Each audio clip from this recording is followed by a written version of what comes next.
Olá, como vai você? Espero que você esteja nas bênçãos do Papai do Céu, não só você, como sua família. Obrigado por assistir essa série, Cristo e os Cristãos. Eu tenho dito que, de alguma forma, eu pretendo surpreender você e fazer com que a sua fé se fortaleça cada vez mais, especialmente nesses últimos dias, que com certeza já temos a convicção de que está muito perto da volta de Jesus. Não se esqueça que temos também outros vídeos, outros sermões, outras palestras no mesmo canal, além dessa série que você está assistindo, Cristo e os Cristãos. Vamos dar continuidade então a essa nossa série, esse é o quinto tema, e nesse quinto tema eu quero falar um pouco sobre o sofrimento. Nós vamos dividir esse tema em dois também. Eu quero apresentar primeiro a motivação do sofrimento, ou o pano de fundo do sofrimento. E depois vamos falar um pouco sobre o sofrimento em si e como descobrimos na palavra algumas ferramentas para sairmos vitoriosos mesmo em meio ao sofrimento. Então convido você nesse instante a fechar os seus olhos para uma palavra de oração. Senhor Deus, te agradecemos imensamente a tua palavra e pedimos que, mediante a iluminação do teu Espírito, o Senhor nos faça compreendê-la. Não só compreendê-la, mas também colocá-la por prática em nome de Jesus. Amém. Muito bem, eu espero que você não esteja assistindo esse sermão como o primeiro da série. Eu espero que você tenha assistido os outros demais. Se você está vendo o primeiro sermão dessa série, esse como o primeiro sermão da série, vou pedir para você voltar ao primeiro sermão, começa com Cristo fundamentalista e assista todos os outros até chegar nesse. É uma continuidade, por isso a gente tem dito que é uma série, ok? Então, nesse instante, nós vamos falar sobre esse pano de fundo do sofrimento do cristão e no próximo tema vamos especificar o sofrimento e ferramentas para sairmos, então, vitoriosos mesmo em meio ao sofrimento. A busca começa nesse instante.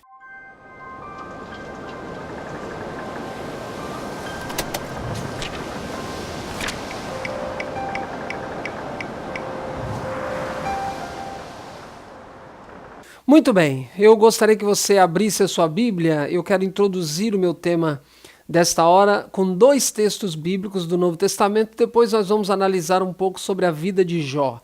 Então peço para você abrir primeiramente a sua Bíblia em São João, capítulo 16. São João, capítulo 16. Se você não puder ler agora, você tome nota para ler depois. Ou agora mesmo com a sua Bíblia impressa ou no seu material eletrônico. São João capítulo 16, o verso 33, palavras do próprio Jesus Cristo. Estas coisas vos tenho dito para que tenhas paz em mim, Jesus diz. No mundo passais por aflições, mas tende bom ânimo, eu venci o mundo, diz Jesus. Então Jesus já está dizendo que eu e você, como seguidores dele, podemos e passaremos por aflições, por dificuldades. Talvez você está assistindo essa mensagem nessa hora e quem sabe essa seja a realidade, a sua realidade nesse momento. Cristo Jesus nos advertiu, nós passaremos por aflições. No mundo tereis aflições, mas ele nos incentiva a termos bom ânimo, termos esperança. Ele venceu e em nome dele também venceremos. Quero ler um outro texto com você, agora o texto de Paulo, quando escreveu a Timóteo, segunda carta a Timóteo, capítulo 3, verso 12. Segunda carta a Timóteo, 2 Timóteo 3, verso 12. Olha essa frase de Paulo, bastante objetiva, mais ou menos o que Jesus disse no livro de João que acabamos de ler. Então, 2 Timóteo 3, verso 12 diz, ora, todos quantos querem viver piedosamente em Cristo Jesus serão perseguidos. Você entende com esses textos como é importante nós termos uma compreensão correta daqueles dois temas que apresentei sobre a desunião como plano de Deus? Veja, tanto Paulo como Jesus Cristo está dizendo que nós, se quisermos verdadeiramente segui-lo ou segui-lo de maneira fiel, dedicada, sincera, fazendo realmente a vontade dele, vontade já revelada na palavra, nós seremos perseguidos. É o que Jesus diz e é o que Paulo também diz, e eu só estou citando dois textos, há vários outros. Então, eu e você passaremos por aflições, provações, perseguições, somente pelo fato de sermos cristãos. Estou usando esses textos como introdução desse tema, que vou dividir em dois.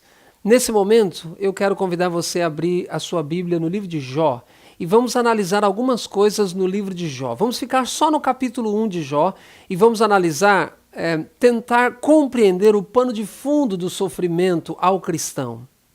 E aí sim, na segunda palestra, nós vamos falar sobre sofrimento ao cristão especificamente, ok? E, é claro, ferramentas para nós superarmos tais sofrimentos e passarmos pelo sofrimento de maneira vitoriosa. Então, abra sua Bíblia agora no livro de Jó. Jó, capítulo 1. Jó, capítulo 1, nós vamos analisar algumas coisas bastante importantes para nós como cristãos hoje. Jó, capítulo 1, veja. Repito, nós vamos ficar só no capítulo 1 de Jó. Nós vamos analisar agora algumas coisas que aconteceram com Jó e que com certeza intrigam muita gente. Me acompanhe na leitura de Jó capítulo 1 a partir do verso 13. Jó capítulo 1, verso 13. Sucedeu um dia em que seus filhos e suas filhas, no caso de Jó, comiam e bebiam vinho na casa do irmão primogênito, verso 14.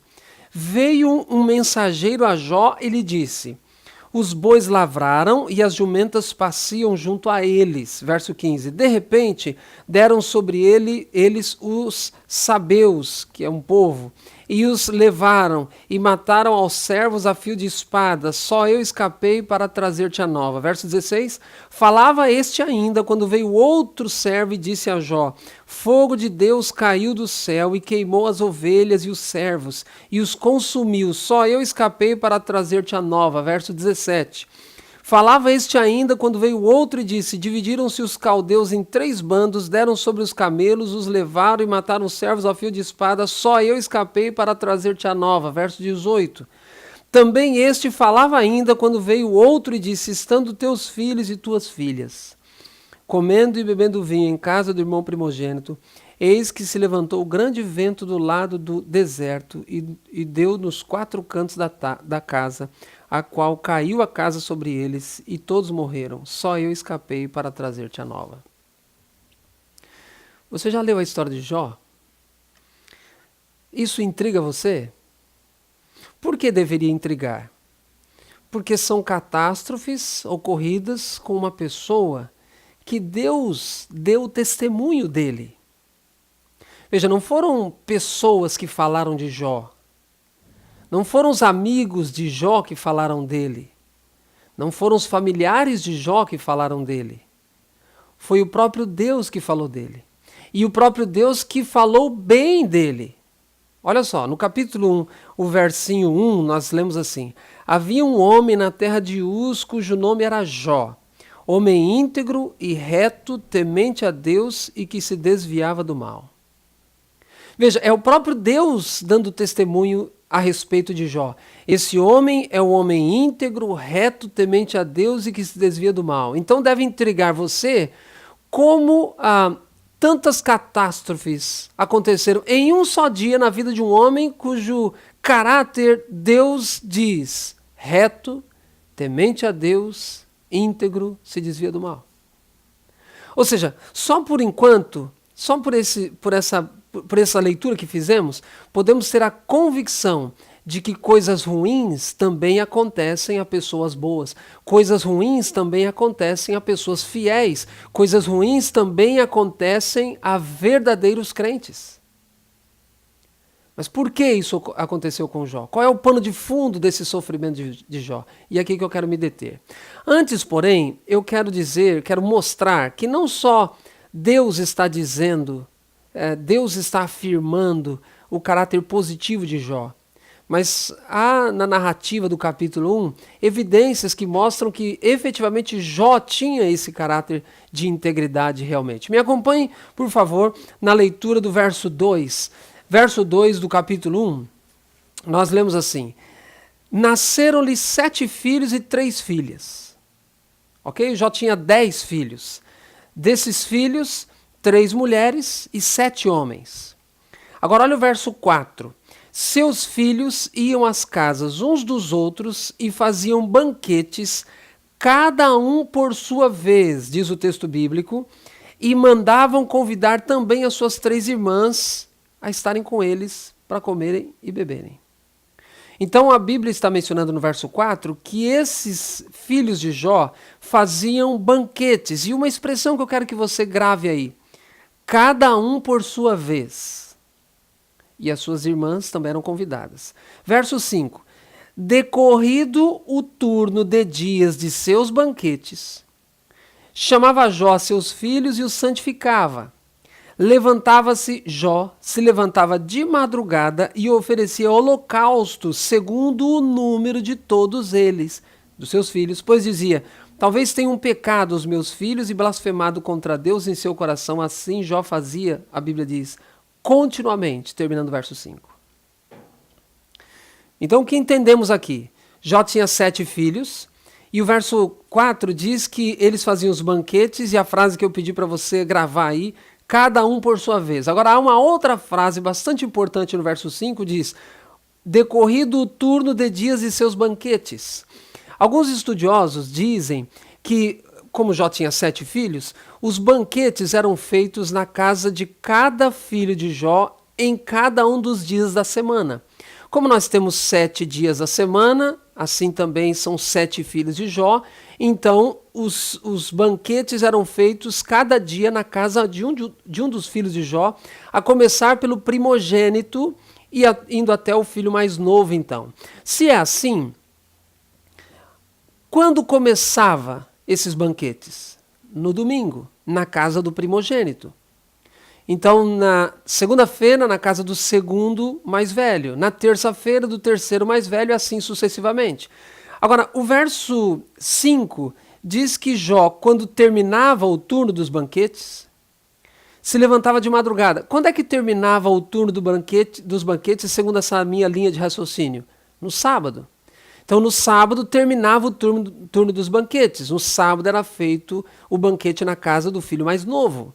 Então, quando terminava esse turno, Jó se levantava de madrugada, sábado para domingo. E Jó fazia o quê? Vamos usar a expressão vigília, um culto.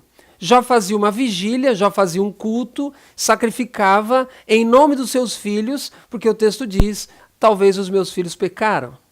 Então, grave isso. O turno de dias, cada dia o banquete na casa de um dos filhos, a começar pelo primogênito. No domingo, primeiro filho, primogênito, primeiro dia da semana, domingo.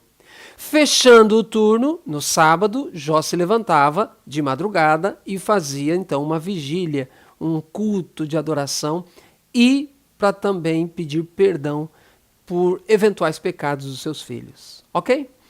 Por que isso é importante? Porque perceba, quando a narrativa começa a falar sobre as catástrofes que já lemos, que ocorreram com Jó no mesmo dia, ela começa no verso 13, mas o verso 13 não começa efetivamente a descrição das catástrofes propriamente dita. O verso 13, ou no verso 13, na sua Bíblia possivelmente há um subtítulo acima do verso 13, no verso 13 não começa efetivamente a descrição das catástrofes. O verso 13 está aqui para nos trazer uma informação, para fazer uma afirmação. Qual é a afirmação do verso 13? Leiamos novamente. Sucedeu um dia em que seus filhos e suas filhas comiam e bebiam vinho na casa do primogênito, do irmão primogênito.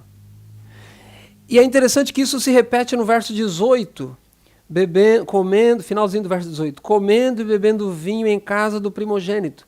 A Bíblia salienta que era na casa do primogênito. Mas para quê?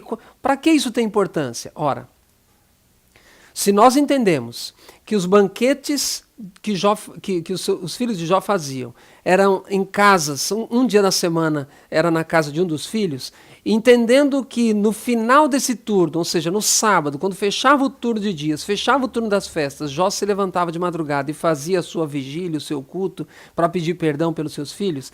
Entendendo isso, nós entendemos que o verso 13 está aqui não para dar início às catástrofes, ou à narrativa das catástrofes. O verso 13 está aqui simplesmente para nos avisar, nos nos alertar que o dia em que começaram as catástrofes foi exatamente o dia em que se celebrava a festa na casa do primogênito de Jó, seu filho primogênito. E o que isso é importante? Veja, Jó se levantou de madrugada naquele sábado para domingo. Ele se levanta de madrugada, ele faz a sua vigília, ele faz os seus sacrifícios, ele pede perdão pelos seus filhos. Agora imagine o ambiente na casa de Jó. Um ambiente espiritual, um ambiente de dedicação a Deus, um ambiente de santidade. Você deve se recordar do tema que apresentei antes desse, se entregar ao Senhor, uma avaliação pessoal, permitir que Deus faça essa leitura do nosso coração e nos mostre o que vai fundo no nosso coração. É isso que Jó fez nesse instante. Ele se levanta de madrugada, faz um culto e entrega os seus filhos nas mãos de Deus. Ele mesmo se entrega nas mãos de Deus. E é nesse ambiente de alta espiritualidade, justo no momento em que a família de Jó está num pico de espiritualidade, vamos usar essa expressão, as catástrofes acontecem. Porque o verso 13 está aqui para nos informar que as catástrofes começaram exatamente no dia em que o banquete era feito na casa do primogênito, ou seja, Jó tinha acabado de santificar os seus filhos. O que isso nos ensina? Isso nos ensina que podemos, eu e você, como cristãos, passar por momentos de extrema dificuldade, extrema provação, extrema aflição, extrema perseguição, mesmo quando estamos no auge da nossa espiritualidade. Entende isso? Então, não podemos afirmar que uma pessoa está longe de Deus porque ela está passando por momentos de dificuldades. Me vem à cabeça, quando eu faço essa afirmação, me vem à cabeça a teologia da prosperidade. A teologia da prosperidade ensina, de maneira bastante superficial, que quando a pessoa tem realmente um contato com Deus, uma íntima ligação com Jesus Cristo, ela não sofre, ela não tem problema de saúde, ela não tem problema financeiro, ela não passa por problemas relacionais, etc, etc, etc. Se é uma pessoa muito pobre, a partir do momento que aceita Jesus, passa a ser um empresário, etc. Isso não tem base bíblica, não tem base escriturística. Jó era um homem rico e perdeu tudo. Jó, exatamente num pico de espiritualidade, passa por catástrofes, por problemas, por dificuldades, a ponto de perder tudo, incluindo seus próprios filhos. Então isso traz realmente uma lição muito grande para nós. Jesus disse no texto que introduzi esse tema: vocês vão passar por aflições, mas eu venci o mundo. Paulo diz: todos que querem viver piedosamente, sinceramente seguindo a Jesus Cristo, vão sofrer perseguições. É o seu caso? Persevere. Persevere. Jesus Cristo está voltando. Agora, o meu objetivo com esse tema é apresentar a você o pano de fundo do sofrimento, na minha e na sua vida. Agora, para isso, precisamos compreender o pano de fundo do sofrimento na vida de Jó. E aí sim extrairemos várias lições e nos prepararemos para o segundo tópico. No verso 6, Jó capítulo 1, verso 6... Num dia em que os filhos de Deus vieram apresentar-se perante o Senhor, veio também Satanás entre eles. Verso 7. Então perguntou o Senhor a Satanás: de onde vens? Satanás respondeu ao Senhor e disse: de rodear a terra e passear por ela. Até aqui por enquanto. Então a Bíblia menciona um ser chamado Satanás, que no Apocalipse capítulo 12 também o chama de diabo, antiga serpente, dragão, sedutor de todo mundo. Esse é o inimigo de Deus. E a Bíblia menciona que houve uma reunião, e essa reunião não foi na terra, essa reunião foi em algum outro local. Os filhos de Deus inferimos que são seres que não são seres humanos, porque a Bíblia está mencionando um momento de reunião que não pode ser na terra, porque Satanás estava na terra passeando, e ele está agora na reunião. Então ele diz: eu estava na terra, ou seja, não pode ser a terra. Então não sabemos exatamente muitos detalhes sobre essa reunião, mas inferimos que esses seres não são seres humanos, mas talvez representantes de outros mundos criados por Deus, talvez. Mas o fato é que Satanás se colocou como representante deste mundo, como o meu representante, como o seu representante aqui nesse contexto. E Deus então fez uma pergunta para ele: de onde você vem? Alguns estudiosos afirmam que havia um costume entre os reis da antiguidade. Os reis da antiguidade, com medo de serem caluniados, com medo de serem traídos pelos seus súditos, muitas vezes, segundo alguns estudiosos, se vestiam de pessoas simples, como camponeses, e à noite saía do seu palácio andando nas ruas do seu reinado, tentando descobrir, parando aqui e ali em rodas de conversas, tentando descobrir se havia algum complô contra ele, algum plano para depor o rei do seu reinado, do seu trono. E quando o rei, dizem os estudiosos, voltava dessas suas caminhadas noturnas, com roupas bem particulares, os seus soldados, os seus conselheiros perguntavam: de onde o senhor vem? E ele então dizia: de rodear o meu reino, passear por ele. Alguns dizem que aqui é uma expressão técnica que Satanás está usando, exatamente a mesma expressão que esses reis da antiguidade usavam. Se é assim, Satanás então estava passeando pela terra com um propósito, passeando pela terra, analisando para ver se alguém se opunha aos princípios que ele, Satanás, estabelecera aqui. Princípios de orgulho, de egoísmo. Ele vai até Deus e diz: olha, estou passeando pela terra e não achei ninguém que se opunha ou que se opusesse aos princípios que lá eu estabeleci. Essa explicação acaba dando uma clareza maior para o texto bíblico. Veja, o verso 8. Perguntou ainda o Senhor a Satanás: observaste o meu servo Jó só até aqui por enquanto? Veja, se isso é realidade, se Satanás está mencionando que estava passeando pela terra para ver se alguém se opunha aos princípios que ele estabelecera, faz sentido Deus fazer essa pergunta para ele no verso 8. Você foi até a casa do meu servo Jó? É como se Deus estivesse dizendo: olha, o meu servo Jó, até onde eu sei, não compactua com seus princípios. Até onde eu sei, parafraseando o que Deus possa estar dizendo para Satanás, até onde eu sei, Jó não compactua com seus princípios, mas ele segue os meus. Você foi na casa de Jó? Você viu o meu servo Jó? Veja que é Deus quem toma a iniciativa de mencionar a pessoa de Jó, o seu servo. Verso 8 agora na íntegra. Perguntou ainda o Senhor a Satanás: observaste o meu servo Jó? Porque ninguém há na terra semelhante a ele, homem íntegro, reto, temente a Deus e que se desvia do mal. Novamente Deus menciona características positivas de Jó. Então Satanás vai dizer o quê? Satanás sabia da existência de Jó. Satanás com certeza tentava muito a Jó. Mas Jó era perseverante. Permanecia fiel aos princípios estabelecidos por Deus.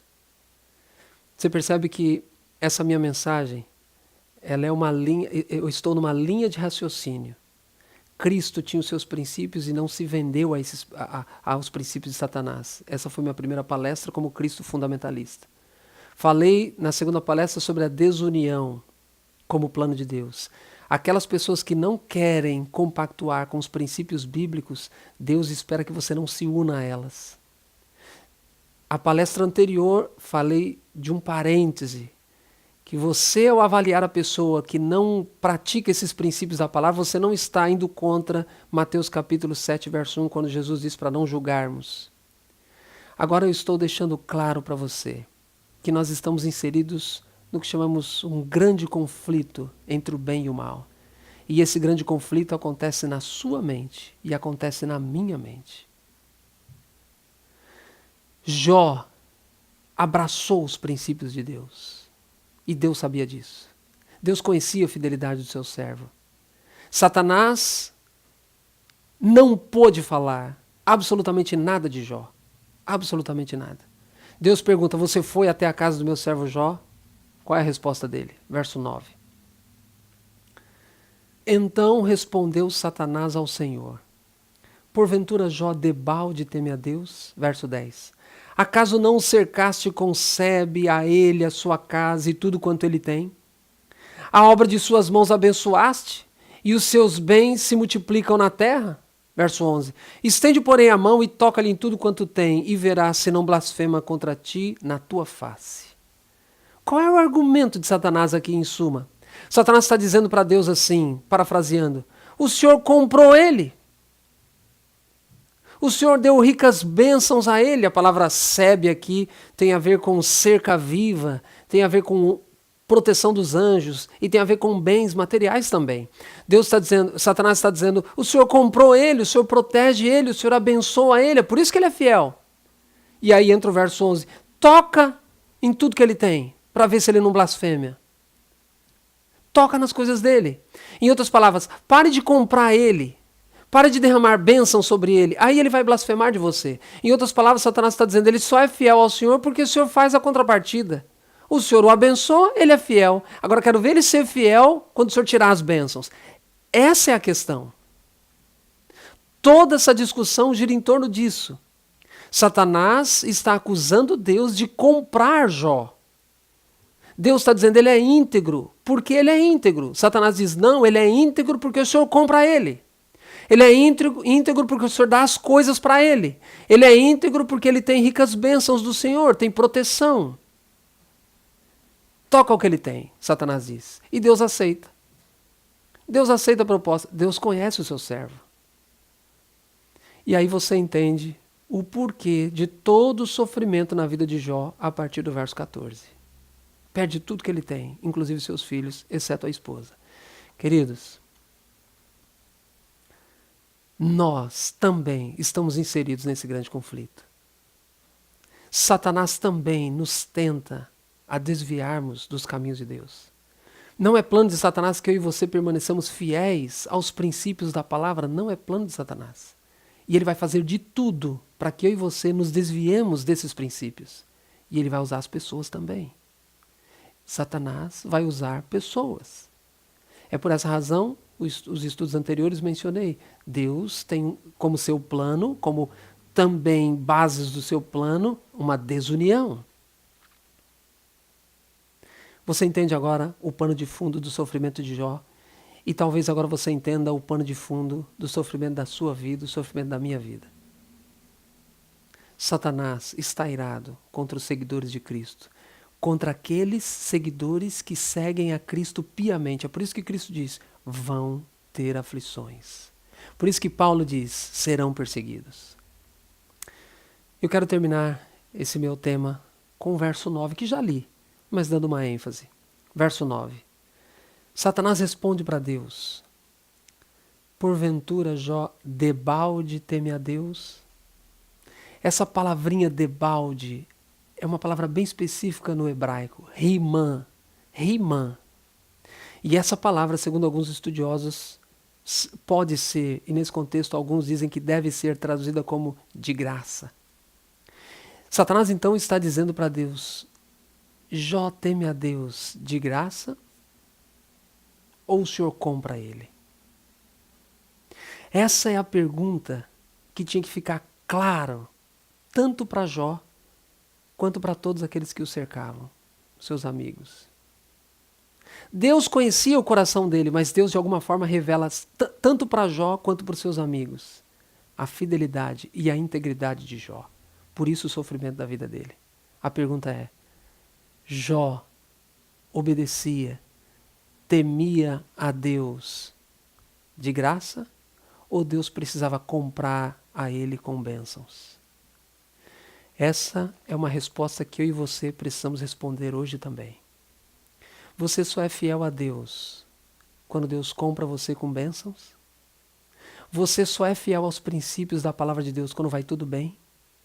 Você só é fiel a essa palavra, a Jesus Cristo, quando Ele dá bênçãos para você e quando Ele não der?